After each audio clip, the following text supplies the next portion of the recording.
네, 한국은행이 또 한 번 기준금리를 높였습니다. 총재 공석에 대한 부담감과 경기 회복 둔화 우려에도 금리 인상을 택하는 건 그만큼 현재 물가 상황이 심각하다는 걸 보여준 결과라는 분석이 나옵니다. 네, 기준금리를 높인 배경과 현재 물가 상황, 경제부 조태현 기자와 이야기 나눠보겠습니다. 어서 오십시오. 네. 안녕하세요.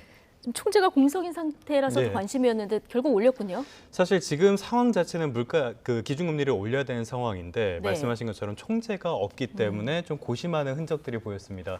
그래서 결국에 전망은 반반 정도로 나왔었는데요.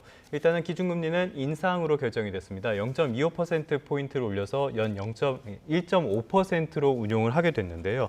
지금까지 한국은행이 지난해 8월 이후에 기준금리를 4차례 올리면서 그래서 기준금리를 총 1%포인트 올린 셈이 됐습니다. 예. 반반으로 전망을 했었는데 인상으로 결론을 내린 네. 배경은 어디에 있을까요? 역시 물가라고 봐야겠죠. 물가, 요즘 예. 물가가 워낙 천장을 모르고 치솟고 있기 때문에 이런 측면이 있었던 것 같은데요. 두 가지 측면이 있습니다. 먼저 수요 측면에서는 지금 소비가 살아나고 있고 예. 또 소위 말하는 보복 소비라는 것도 있기 때문에 수요 측면에서도 물가가 상승하는 원인이 있고요. 공급 측면에서는 역시 국제유가의 상승 이런 것들이 큰 영향을 미쳤다고 봐야겠습니다. 예. 그래서 소비자 물가가 지난달에 4.1%로 올랐었는데요.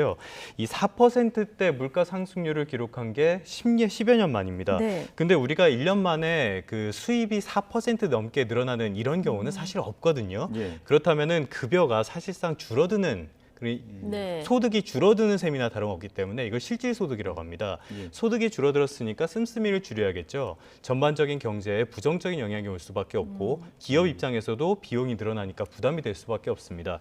이런 측면에서 한국은행의 고심이 좀 컸던 것으로 보이고요. 새 정부가 물가 안정을 가장 큰 과제로 하겠다 이렇게 밝혔던 것도 좀 영향을 미친 것으로 보입니다. 예.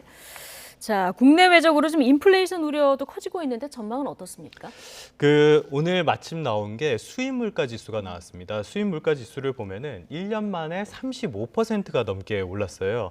역시 가장 큰 게 국제 유가가 큰 영향을 미쳤는데 석탄과 석유류 제품의 수입 물가가 70%가 넘게 올랐고요. 광산품도 80%가 넘게 급등했습니다. 그러니까 결국에는 원자재가 크게 올랐다 이렇게 봐야 될 것 같고요.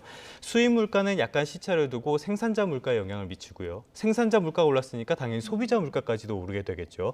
이렇게 연쇄적으로 영향을 주기 때문에 한동안은 고물가 상황이 이어질 수밖에 없다 이렇게 봐야 될 것 예. 같습니다. 한국은행이 기준금리를 높여서 대응을 하는데 물가는 기본적으로는 통화에 대한 반응이다 이렇게 봐야 됩니다. 시중에 돈이 네. 많으면 물가가 오르고 예. 돈이 적으면 물가는 안정적이게 되기 때문에 이렇게 해서 기준금리를 손을 본 것으로 보이고요. 예. 하지만 지금 상황을 봤을 때는 고물가 상황 자체는 당분간은 좀 이어질 가능성이 크다고 봐야 될 것 예, 같습니다. 여기까지만 들어야 될 것 같습니다. 자, 수고하셨습니다. 네, 고맙습니다.